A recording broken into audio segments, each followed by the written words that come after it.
This Radio Mystery Theater presents...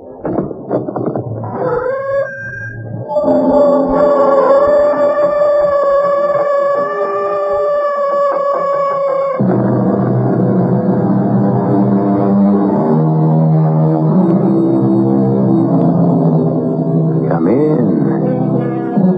Welcome. I'm E.G. Marshall. Gold. By dictionary definition, a yellow metallic element, malleable and impervious to rust. Symbol, AU. Atomic weight, 196.967. Specific gravity, 19.3 at 20 degrees centigrade. By other definitions, because of its scarcity and resistance to corrosion, the most precious and desirable metal in the world, and also the most corrupting. Since time immemorial, men have sought it as the highest boon. For the same length of time, they have found it can be the most dread of curses. If there is gold there, I'll tie off a line and send up the balloon floater. I may need an acetylene torch. Speaking of torches, you'll need a submarine lamp. Yeah. Oh, come on, Chase. Don't look so gloomy. I am not gloomy. I'm scared. I'm scared to death. Of what? I don't know, Hank. I wish I did. Don't be silly. Give me my diving helmet. And take a good look at me. This may be the last time you'll see me. What do you mean? The next time, I'll be a new man with my pockets lined with gold. I know Lady Luck has finally blessed me. Or cursed you.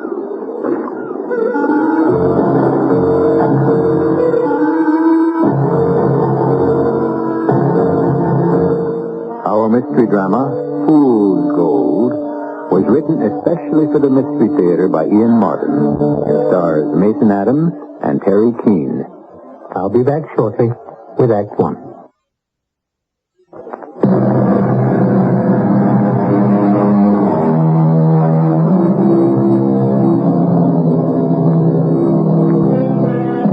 The search for buried treasure always has the lure of romance.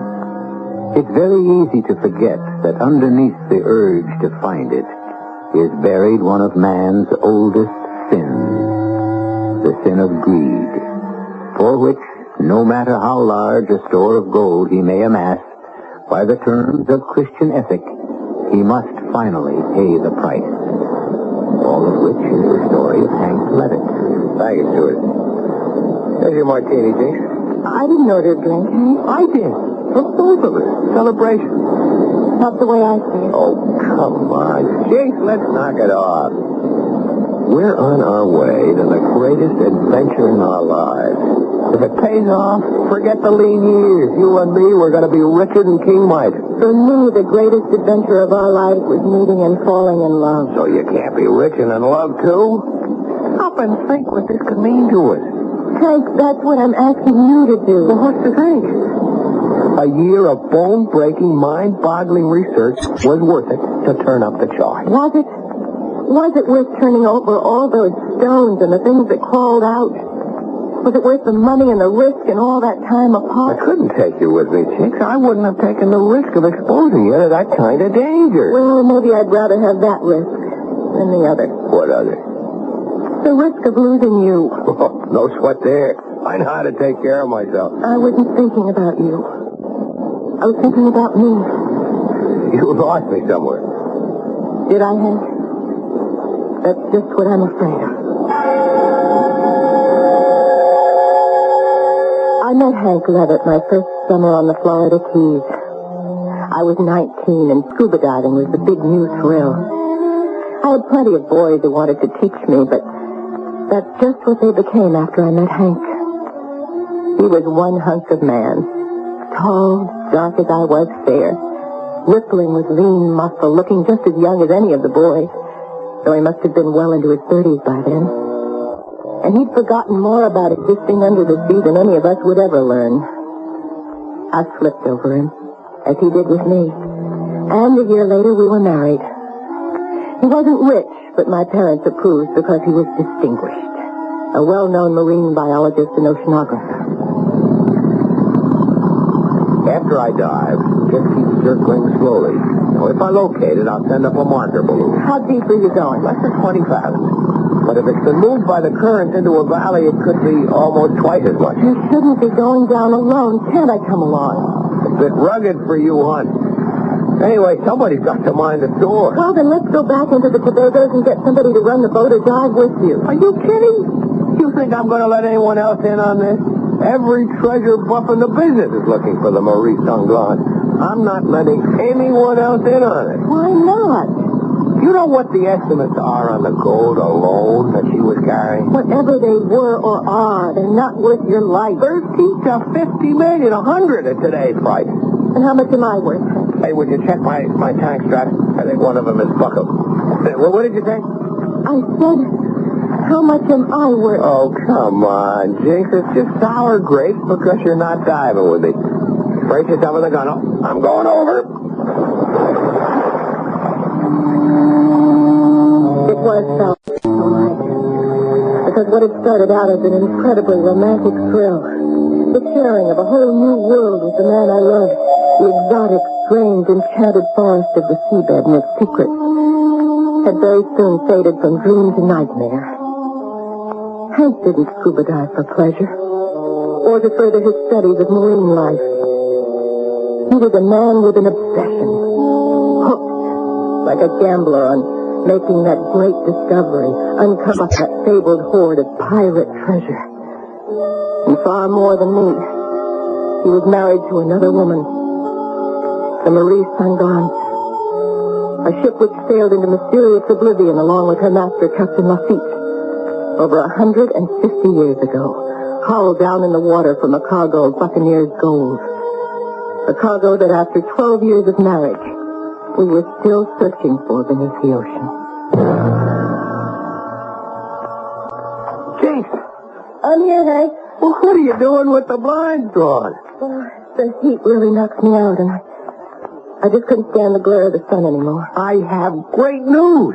I've got a boat all set up, and a man I can trust, since I got his name from old Pudge Gentry back at the Keys. And tomorrow, we're going to prove out this chart and start on our way to scooping up enough money to own more of the world than we'll ever need. Oh, Hank, I already have all of it I need. If only I had you to go along with it. Come on, darling, let's not start quarreling. All I want to do is stop it. Great. Then let's. Look, we're on the verge of finding what we've been looking for all these years. What you have been looking for, Hank. Not me. Oh, Hank. I've been after such a simple treasure, but you haven't allowed me to find it. What do you mean? A child. Children. Oh, there's plenty of time for that. Is there? I'm not 19 anymore, you know. I'm 31. So what does that make you, Hank? Oh, I know that you don't look it. But if we had a child right now, you'd be deep into your 50s before he was... or she was 10. Bit late, isn't it? Not too late. Maybe. We got started right away. Well, we will. Just as soon as we... just as soon as... How often have I heard that? The Maurice Sunglass, that damn ship, has come first in your life in all the years we've been married. The one we've chased all over the Gulf and the Caribbean. You always turned out to be an illusion. Not this time. I have a chart. I know exactly where she went down. 150 years ago. You should know better than anyone that shifting tides or currents could have moved her miles from that position. And Hank, even if you find her, how are you going to raise the capital to salvage her? I'll get it. At the cost of another few years of our life? Is it worth it, Hank? Oh, have a heart, Jinx. You can't deny me one last chance. No, I suppose not.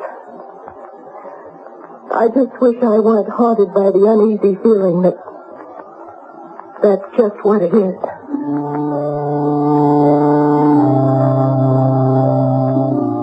Meeting Jean-Michel did little to calm my apprehensions. He was fat and oily, unkempt, and looked fairly dishonest. One thing I had to admit, he did know how to handle boats. We headed northwest from the main island. Within the hour, the small island of Montreal came up over the horizon. We pulled in dangerously close to its coral cliffs, then pointed due south and moved on a carefully measured course. We are coming up on 2 knots from shore, monsieur. Fine. Throttle down a little, but keep plenty of way on. And the heading? Steady as she goes. Let me know when she marks 2 knots. Yes, sir, monsieur. James, Yes, Hank. get the lead over and see what we're drawing. Right, Skipper. I'll get the first marker boy ready. You need a hand with that, monsieur? No, just keep your eye open for 2 knots. That's all. You got a reading yet, James? Pretty deep. I've paid out nearly 21 fathoms. We are 2 miles from the island. Cut the engine. Let it drip. I have a mark, Hank, 25 fathoms. Good. There's closed marker number 1. Okay, Michelle, keep the same heading. We're going to box off an area half a mile square. Rev her up.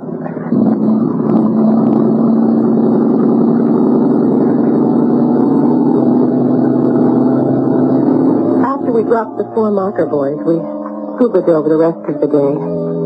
We didn't cover as much of the area as Hank would have liked because the bottom began to shelve off a little deeper than I like to dive, and Hank had to spend a good deal of time coming up to the surface for tanks. Grab the tank, will you, Michelle? Oui, monsieur. No luck? You're not going down again. No, I bought it for today. You want me to up anchor, Mr. Levitt? What for? You're not going to dive again today? No, but it's pretty far back to the main island, so we might as well stay moored here. Save us a lot of time in the morning not having to mark the spot where we left off. You don't mind, darling? Not any more than I mind the whole thing. Are we going to start that again? Look, the chart makes all kinds of sense. We know Lafitte just dropped out of sight in 1825. A part of what I bought is some pages from the log on his last voyage. He was headed for that little island over there. Yes, I know. It is called Monasterio. My refuge. Yeah, he never made it. We know that from records on the main island. Nobody has ever lived on that island except gulls and ospreys. Somewhere under us in the half-mile square of the ocean is the Maurice Sanglant and all its cargo. Monsieur will pardon me? Sure, Michel, what? It is in your mind to spend the night here, off Monatil, in this place? Yeah, that's the idea.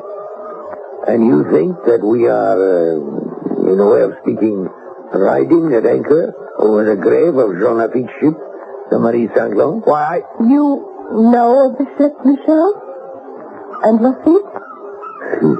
In these parts, who does not know of the great Lafitte and all the gold and jewels and pirate treasure he was bringing back to Monatil? But the treasure is long gone. If it exists, only the birds know where it lies. You mean he got everything to the island? Long ago, the island has been searched in every nook and cranny. Nothing was ever found. The legend is that he never lived to enjoy this fabulous wealth. why not? Are you not the one with the chart and the knowledge, monsieur? Les anciens say that he came back on his last trip with so much gold that it overflowed from the holes and was piled waist high on the deck. But the ship was riding so low in the water that somewhere his keel caught on the rocks and he sank with all his crew before he could make his refuge. Everyone knows this? Every one of the sea believes it. But with all the years, nobody has ever known just where or had the equipment to find the ship. Perhaps you think you can, eh? Eh bien, bon chance. But this boat, in any waters between the main island and Monatil, will not spend the night afloat. What do you mean? I am enchanted to bring you out with the first light tomorrow, but with the coming of dark, I make for harbor. Why? Because, madame, the night seas belong to Jean Lafitte. Every night, through the mists, his ghost ship still tries to run that last voyage for safety. Sometimes, on moonlight nights, you can see that old barkentine headed for Monatil and for the grave And they say that if you see that ghost ship, you join it on the way to death. Shades of the Flying Dutchman of legend, that restless ship doomed to roam the seven seas forever, for some crime too great for any universal being to forgive. What was Jean Lafitte's special crime? Just his life? Or his excessive love for plunder? Or is this just another tall tale of the sea? I shall return shortly with Act 2.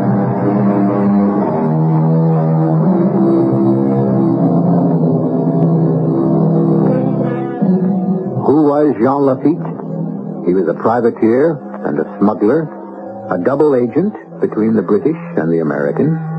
He fought on the American side in the Battle of New Orleans, and after the War of 1812, returned to piracy and roaming the Spanish Main. In 1825, he disappeared and was never heard of again. But 150 years later, at least in the small section of the South Caribbean where Hank Levitt is now hunting for his gold, his ghost still haunts the seas. And who knows, perhaps his ill-gotten gold still lies beneath them to be harvested. I know that ship is there. I know the gold is there. All right.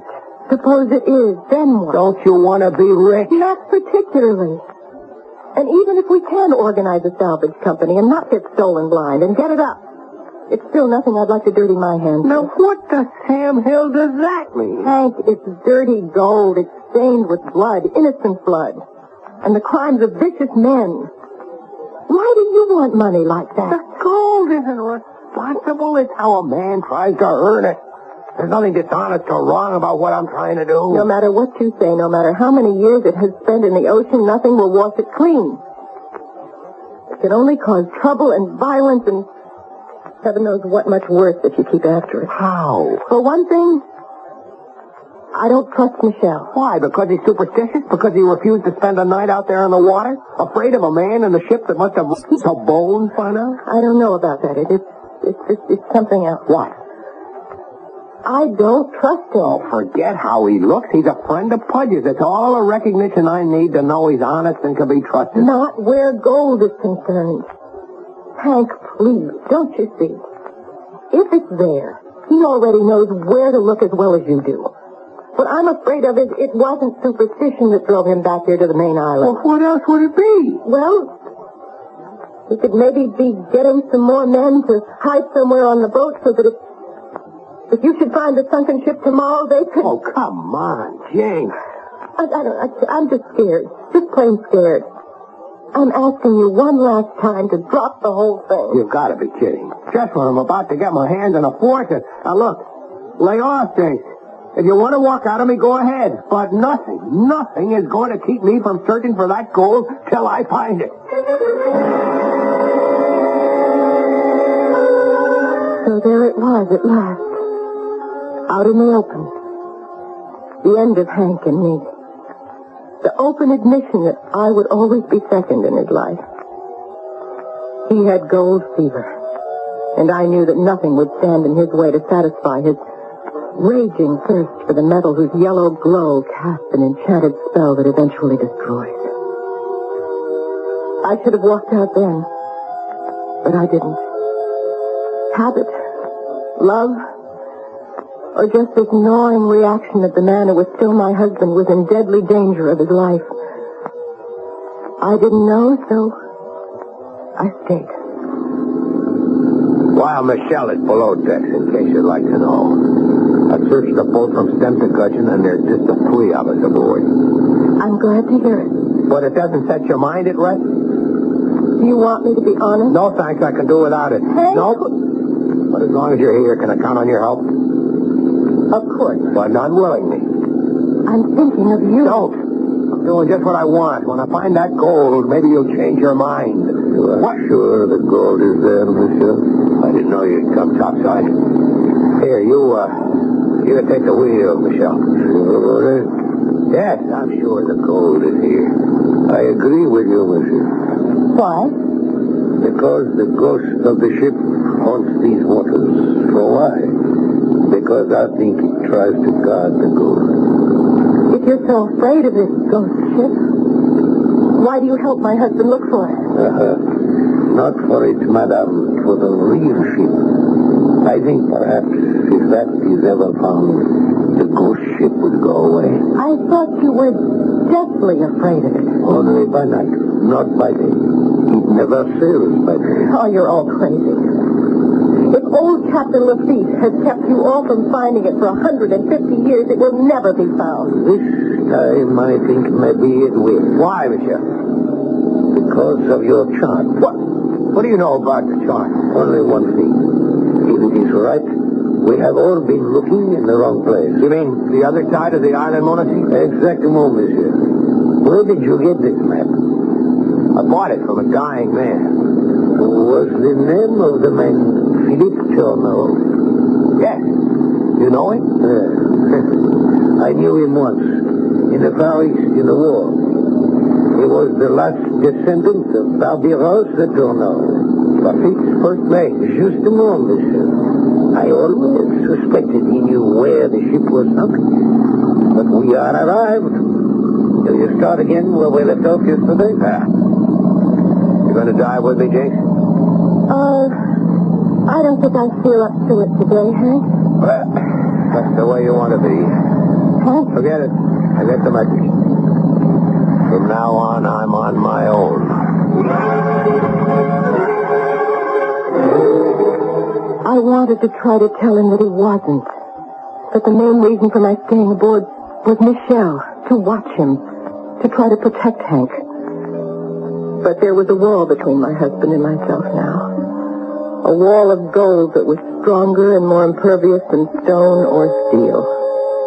There was no way back, around, or over, or through it. Particularly when late that afternoon, Hank found the end of his private rainbow. The wreck of Lafitte's ship and his hoard of gold. It was all so sudden and unexpected that when it happened, I froze. It's sitting down there in 35 fathoms. Hank, you came up too fast. I had to. The air was getting low, but I'm all right. But if you get the bend... Help me get off these planks, Michelle. Oui, monsieur. Oh, don't worry. I'm okay. I wasn't down deep long enough. And I'm going right back. No, Hank. What out? Michelle, get me the diver's gear. Vite more. Now, look, if you're worried about the bends, the best thing I can do is to get back down there. Why do you need to? I've got to tie off a float to mark the position. And I need conventional diver's gear to spend long enough down there to make sure of the goal. You didn't find that yet? The gear, monsieur. Okay. Let me get into it. I didn't have time. I just made out the ship and I had to come up. How do you know it's Lafitte? First, because it's approximately where the chart said it would be. Second, even though it's a skeleton, not much more than stem, ribs, and a ghost of what was freeboard, from her silhouette, she looms like a barkentine. The kind of ship Lafitte sails. You're determined to go down? I've got to. There's just time before the light goes. And Michelle here will insist on putting it ashore. Will you stand by the pump of communications? Yes, Hank. Great. All right, give me the boots, Michelle. Go start the compressor. Oui, monsieur. Now, if I'm right and there's gold there, I'll tie off a line and send up a balloon float. I'll just take hand tools down with me, but I may need an acetylene torch. Speaking of torches, you'll want the big submarine lamp. Yep, and I'll need a belt, too. Pressure's pretty heavy down there. Oh, come on, Jinx. Don't look so gloomy. I am not gloomy. I am scared. I'm scared to death. Of what? I don't know, Hank. I only wish I did. Don't be silly. Now, give me my helmet. Here. You better take a good look at me. This may be the last time you'll see me. What do you mean? By the next time, I'll be a new man with my pockets lined with gold. I know Lady Luck has finally blessed me. Automatically, I gave the helmet the 1/8 turn, secured the clamp, paid out enough lifeline and air pipe to help my husband clumsy and weighted down in the now unfamiliar element of air. Immediately, he sank down, heading for the sea floor. I watched the windlasses unreel both the precious air pipe and the lifeline with the communication wire. Unwind. It seemed endlessly, until at some 33 fathoms, about 200 feet, they stopped turning and I knew he was on the bottom. I put on my headset, and his voice floated up to me, eerily from the depths. Hank, you read me? Loud and clear? I'm down. 20%. I'm not 50 feet from the wreck. Heading for there now. Keep the line open. Wilco, how is it? Working. Stop to see clearly. Like someone was firing at fort. Don't quit. Hang there. How can a man with as much knowledge and sense as you, Hank, be so stubborn and take such chances? Because I want to be king of the hill, baby, and this is my big chance. Would it mean anything if I said I'd just rather have the guy I married? I don't know, baby. All the signals are off as of now. I don't read you. I'm at the wreck. I'm a prayer. Oil lamp. All that beautiful solid gold that means our future. Has Monsieur Levitt discovered anything? Not yet. Not that I know of. I don't think you are telling me the truth. What right have you got to question me? None. Not yet. Excuse me, I'd better watch the pump. Hank, don't send up the balloon yet, please. Hank. Hank. But he had cut off the intercom. I couldn't reach him. I glanced quickly at Michelle. Was it just my own apprehension, or in the moment I looked his way, had he suddenly become completely concerned with the compressor? I wasn't taking any chances. I was already in my wetsuit. My face mask I looped about my neck. I bent and slipped my fins on, pulling my tanks nearer to me. And the spear gun. And suddenly the balloon float surfaced. Has he found Lafitte's gold? Maybe he's in trouble. Hank? Hank! Jinx here. Do you read me? Do you read me? Does he answer? No. And maybe the curse has caught up with him, too. But I think we better make sure. Turning in her surprise to look at Michelle, Jinx is horrified to see the sharp marine axe in his hands, poised above Hank's life and air pipelines, where they are stretched tight over the bulwark, the edge of the boat. It appears that all her worst fears are about to come true. I shall return shortly with Act 3.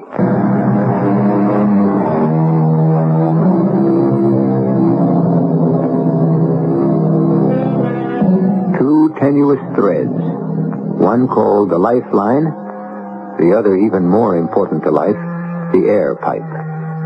Keep Hank Levitt alive on the sea floor. Above, on a boat that floats some 18 to 20 stories above him, his wife Jinx and the captain of the boat on whom Hank's life depends face each other. Poised in Captain Michelle's hand is a sharp axe, which in one swift chop could sever all communication with the diver. Take his life. What are you going to do, Michelle? Since your husband has found the gold, what I must... No, wait. Wait. If you want the gold, it's yours. I can promise you in my husband's name. You cannot do that. Believe me, we'll give it all to you. I do not want the gold. All I want is peace and rest. As you do. I don't understand. Well, you do. You just don't want to. We both want to cut clean with the past. The only difference is that you do not have the courage. Well, I do. No! You cut his line. Of course.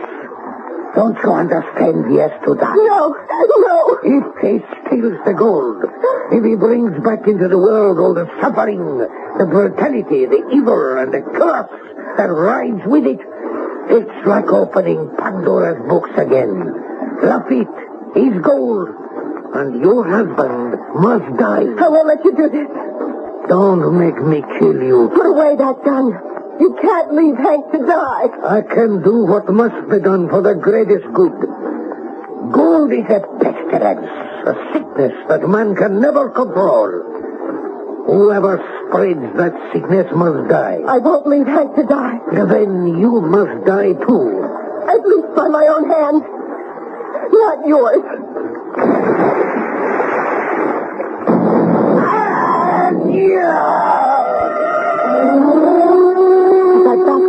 the gunwale and into the water. I thought I heard the roar of a heavy weapon, like an old-fashioned cannon. But knifing into the water, I was too busy with my impossible search for Hank. And then, a miracle. Our paths crossed, and I realized Hank was using his emergency pack to breathe. We surfaced together to find that night had fallen. Phew! Oh, I thought I was a goner.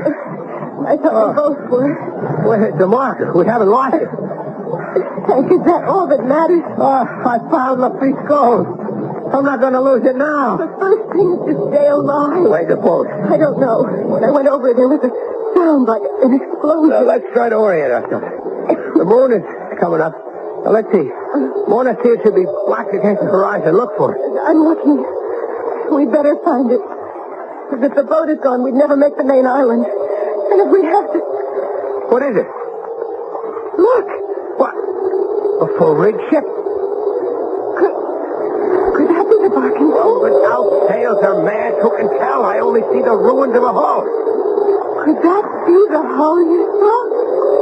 Yes. And it's the ghost. Ghost ship or not, if we want to save our necks, we'd better give it a hail. Help! Help! We're off your starboard bow! Can you help us? Captain Lafitte, aboard the Marine Sunglass! Where are you? Are you crazy? You want to drown? Might be better than answering that hail. Why? You listen to it. And answer for yourself. That's no human voice. It sounds as though it was echoing from the gates itself. This is Captain Lafitte aboard the Marine Sunglass! Where are you? Where away indeed? Were we alive? Or dead? Both of us exhausted by that last desperate race to the surface. In a dream, we floundered towards the ship that offered some kind of sanctuary. And the nearer we got, it became more and more unreal. The hull was a hollow skeleton, encrusted on its ribs by barnacles and sea creatures. Welcome aboard the Marie Sanglant. You are Captain Henri Lafitte? You had the advantage of me, sir. You and your lady. Promettez-moi. I am Henry Levitt, and this is my wife, Janice Levitt. What are we doing here? You asked me? You must forgive my wife. No. I have to question. May I have an answer? It is not easy to answer. What are you doing here indeed? Since, in a sense, I am not here either. What does that mean? But surely you must realize, monsieur, what your wife has realized from the first. That this ship, we are all in limbo. For any given moment, we exist only by chance. And at any further moment, we could vanish like the spray from a wave. Then why are we here? You want my gold? I have no wish to try to steal it from you. Is that so? Search your heart and find the answer. But if you desire it enough, are you willing to pay in return? I'm not sure I understand. Allow me, if you will, to cite my own case. I, like you, was upset, possessed even, if you will, by its lure. I spent my life in search of it. I know. Do you indeed? Forget your history. Let me tell you of the end of my life. After my fortune was stolen from me in Galveston, Texas, I took again to the high seas. Piracy was not easy by then. The pickings were small. But gradually I built a small fortune. With these same cannon, one of which may have blown your boat out of the water and into eternity a short while ago, I and my crew plundered many ships. And the gold you stowed in your holds was stained with innocent blood. You may not show more. What else? But it is not a full card. Then came what I thought was my luck. But I found was my curse. What? Suddenly, of course, on her flight to Spain was an old-fashioned galleon fleeing the end of civil war in Bolivia. We attacked and and boarded her, happy to find her an easy prey. But at first disappointed that she carried a flock of priests and nuns, a poor lot. But then came the glorious surprise. Cargo. I have to laugh when I remember that priest and the head nun whom my mate Bobby Ross brought to me in the cabin. Capitano Lafitte, Monsignor Michel Lugos of the Spanish Mission of Bolivia. Because of the war, I am returning to Spain with my priests and nuns of the Order of Santa Maria del Gracia. Here is Sister Carmelita, who's the shepherd of our nuns. So? You have killed and hurt many of our people. C'est la vie, c'est la guerre. But we have no war with you. You are French, no? Citizen of the world. But still, one of us. Now, what does that mean? You are a pirate. You don't want me to take all the gold your church has ordered and is trying to steal away back to Spain?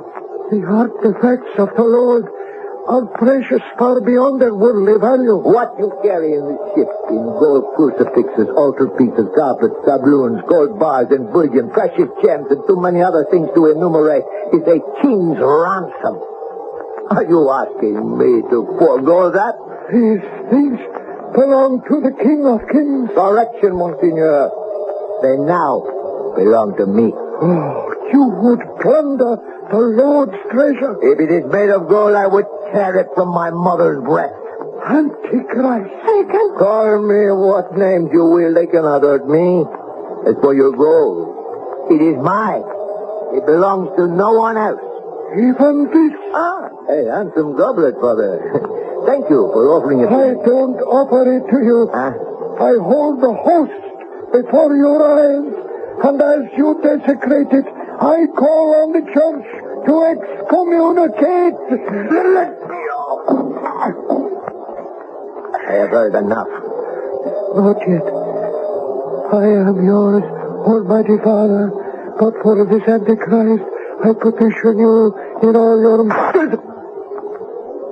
Dear, you have killed me. You talk too much. Hear this, El Capitano. You have brought a curse on your head. This curse, that you will die before you ever reach safe harbor, and you will never rest again where this gold is yours. Through all time and forever, you will wander homeless.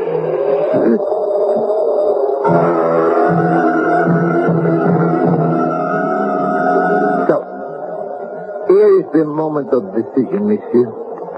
The gold is there. That does not change. Do you want it? I've been searching for it all my life. It is here to take, if you want the responsibility. Hank.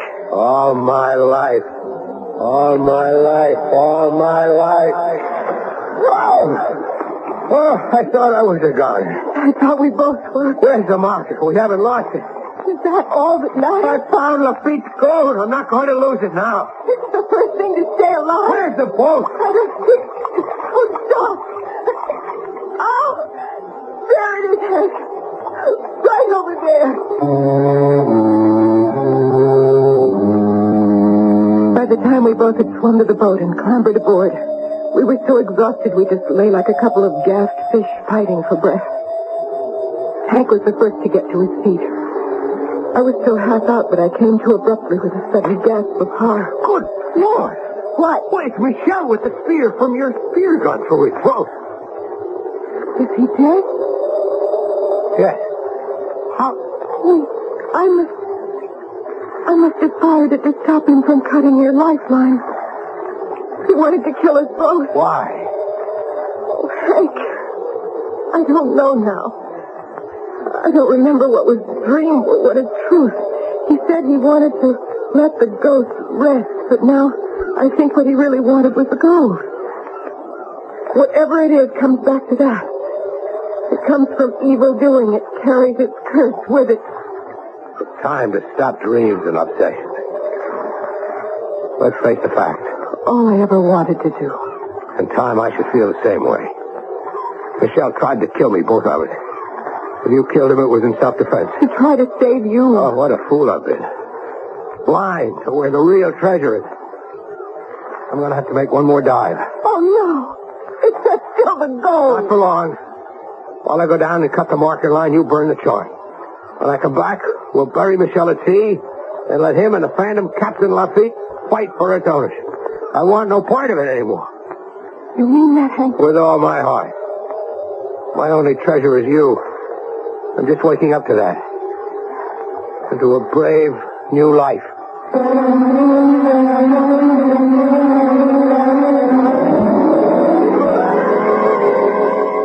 Did Jinx and Hank step across that strange border between life and death and meet the shadows of the past? Has it struck you as odd that the name Hank Levitt, or Henry Levitt, is closely akin to Henri Lafitte? And in the silent reaches of the night, how often do we wonder about the crossroads all of us come to in the march down the road of life? Most of us turn one way or the other by accident. To some few, the choice is revealed. This time, to someone who chose the right turning.